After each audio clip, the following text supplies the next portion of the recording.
I start a collection, there is a lot that goes into the actual idea behind the collection. And so a lot of my paint collections are based on everyday life, or lots of them are based on travel. And so finally I was able to see my family and visit them in Hawaii after 18 months of this quarantine. And so this collection is based on one of my favorite places in on Oahu, and it is the LANIKAI beach area. And so every day I started my sunrise studio sessions when I came home, and every morning I wake up and either paint or write and start my day off just experimenting and exploring. And also, as I develop the paint collection, some of the marks that are made inside these journals are from the collections as they unfold, as I made the watercolors and inks. And so a lot of times what I like to do is I want to see how the paint is going to react with a particular technique, and also with some of the other colors in the collection, and also the types of marks I can get with different brushes. So this is a silver 3/4 oval brush. Plus, I think there might be a round brush in here, and that's not the oval brush. Let's see. Here's the black velvet. It's the black velvet brush. You can see. And so a lot of times what I'll do is I'll write the name of the brush. This whole journal is swatches and experiments with right now, the LANIKAI collection. So I usually do this in a variety of journals because I like to test it on different papers. So I'll swatch out some of the colors and also when they mix. So this is the watercolor, some of the watercolors in the collection, along with mixing it. I mix some of the greens and the purples together with one of the blue inks. I think it's the dark blue Manowar. So this particular color is, it's so rich. I'll show you some swatches, but it is a really deep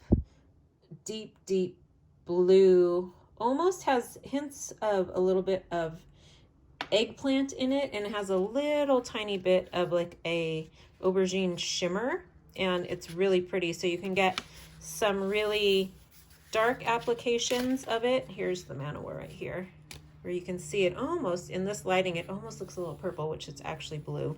But this has that mixed in with some of the watercolors, and it's really pretty when you mix it with the green watercolor, because you get this deep kind of a turquoise blue color. And then you can really water it down with just a little bit of wet on wet application, and you start to see some of the pigment separate. So I have a few different videos that I shared on Instagram that show the process of the painting with the inks and the watercolors.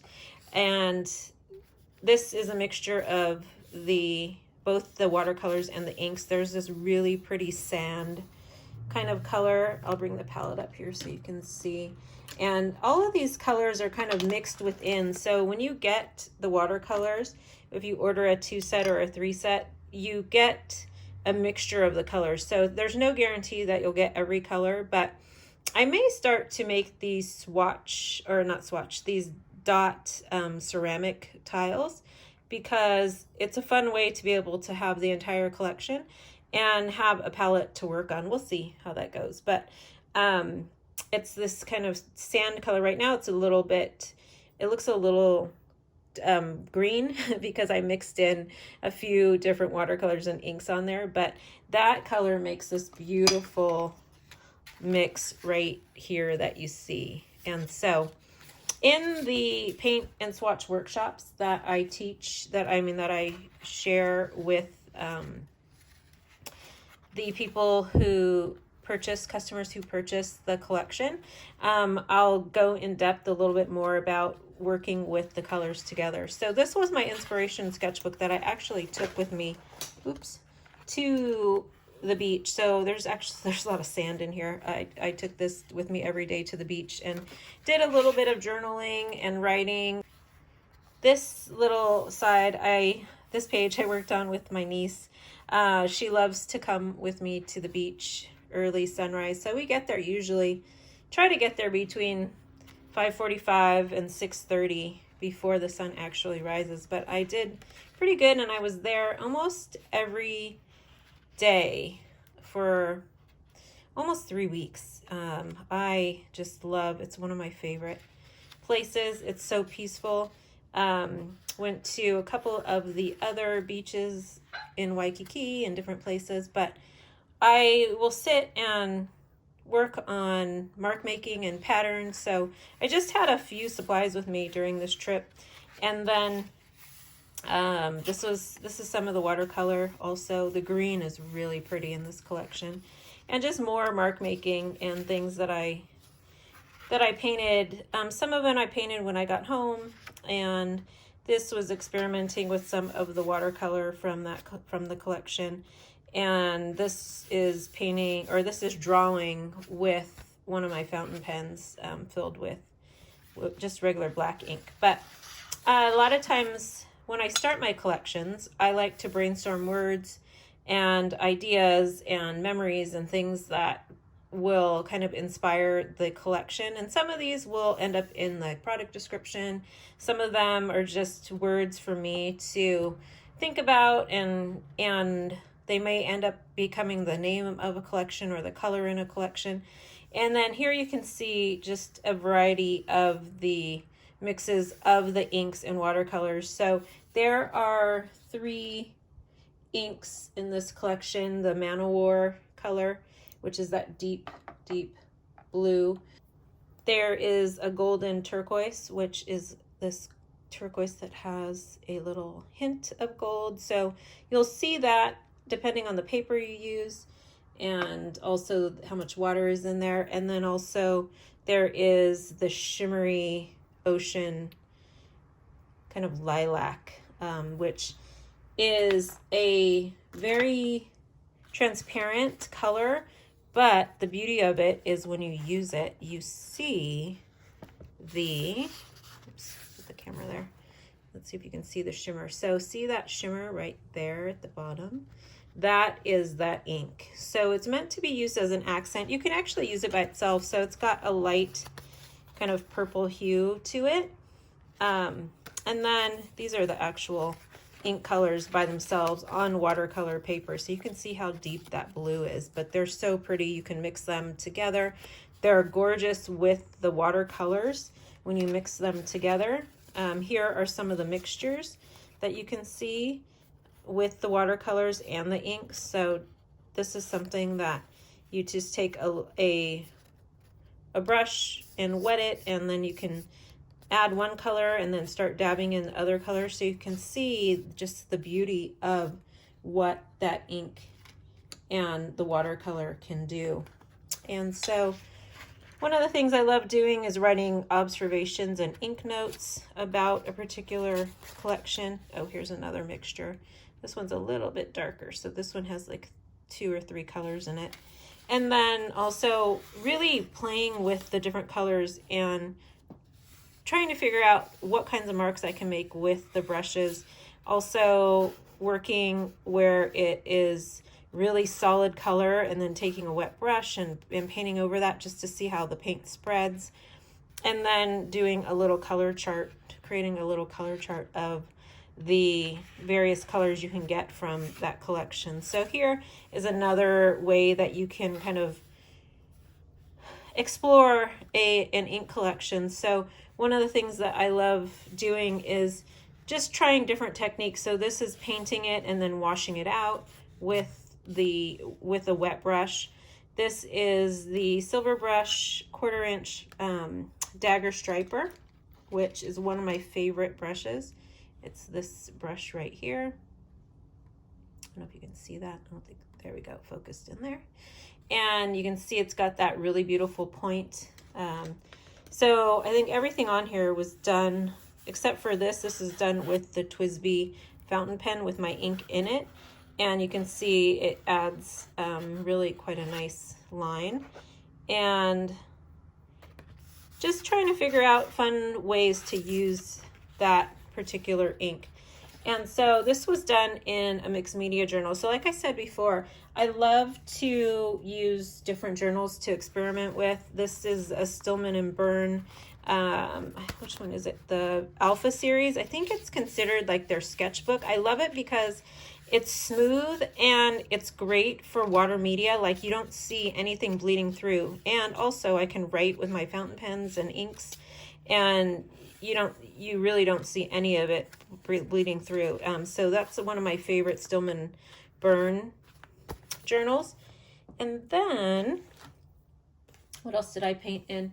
So whenever I make a collection inside my paint making journal, I will make notes. And so this is just more of the LANIKAI Waves ink collection. So this is, I just really love the dark blue with the green. It makes this teal color. And I don't know if it's coming through in the camera very well, but you can see it right here too. And I wanted to compare it to another ink. So I put the Pilot, what is it called? Iroshizuku. It's a turquoise-based ink, a turquoise color ink. And I just wanted to compare like how my inks were with another ink that's on the market. And you can see this has got a nice, it's one of my favorite colors by Pilot, but I really love how my inks work with my watercolors. So you can see some of those mixtures in there. And then I've also just used a regular Moleskine sketchbook. So started playing with some of the greens, and you can definitely see the difference in color if you compare these different sketchbooks. This is some of the greens, and I think, let's see the date on here, 9/4. So if I go back to 9/4 in this journal, do I have anything? Well, this is probably the closest, 9/5. So you can kind of get an idea of, this is cream color paper also. So I really love to test the inks. And so I encourage you to, when you're working with any of your materials, is to make swatch cards and or have a swatch journal where you can take notes and really figure out, this is my niece playing in there, figure out what these inks do on different papers. So like I said, this is some of the same techniques I did in my other little journal, more painting. And it's also a great way to just start to figure out mark making for bigger pieces. So that's what I use a lot of these sketchbooks for. They really are for experimenting with brushes. This is the silver brush fan. It's the Golden Natural mine. It's this brush here. And can you read that? Oh, keep knocking that.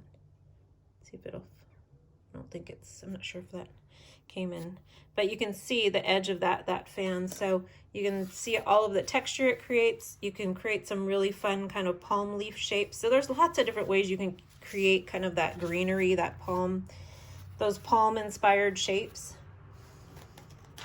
And then this is one of my paint making journals too. So you'll see a collection kind of unfold inside here. These are all part of the LANIKAI collection too. Definitely, this is a sketch journal, so it's really, I mean, it's not made for water-based media, but I just like to try it to see how it works. This was also with the dagger striper brush, and I can take a lot of these marks that I make and these motifs, I'm going to turn into patterns, and just more play, a lot more play. This is a couple of the inks in the LANIKAI Sunset collection, or Sunrise collection, which I will share in another little photo. And then I did some painting on a few larger pieces. So I wanted to test out different papers. This is mixed media paper. That's Canson mixed media paper. I also did some on some of Strathmore mixed media, but wanted to, when I cleaned out my fountain pens, those are the drips of my ink. So these colors, I think this one and that one right there, those are all Tracy Bautista color. Everything else on here is also part of the LANIKAI line. So I was just playing with motifs, and as I created, I wanted to see how they would turn out. And then I also worked on a little bit of printmaking paper. So just seeing again how this texture really, how it would work with really heavy applications of water. I did a few different washes underneath, and then with the brush, the dagger, 1/4 inch dagger striper, then I drew a bunch of those palm fronds. So this is also an exploration of brush marks using the ruby satin dagger striper, and that's also a silver brush. So you can see with the dry brush how you can get this like really nice texture. It's almost similar to the fan, but you have a little bit more control because of the shape. This I really loved. You can, when you put a lot more water in the brush and paint, you can get these like really pretty multicolored washes. This is painting downward strokes with the same brush. So this is all done with the same brush. And I want to really emphasize how much you can do with one brush. And so I really encourage you to play in that fashion. But I hope you enjoyed this peek into the LANIKAI collection. There are, like all of my collections, a very limited amount. The best way to find out about the collections is to join my VIP email list. And also, I have watercolor subscriptions quarterly that have been closed because they've been full, but I will be opening up a few. So if you want to join that, make sure to join my email list also, so that you get first notice of when those are available. So thank you so much, and I will see you soon. Have fun, and I hope you spend time in the studio painting and playing.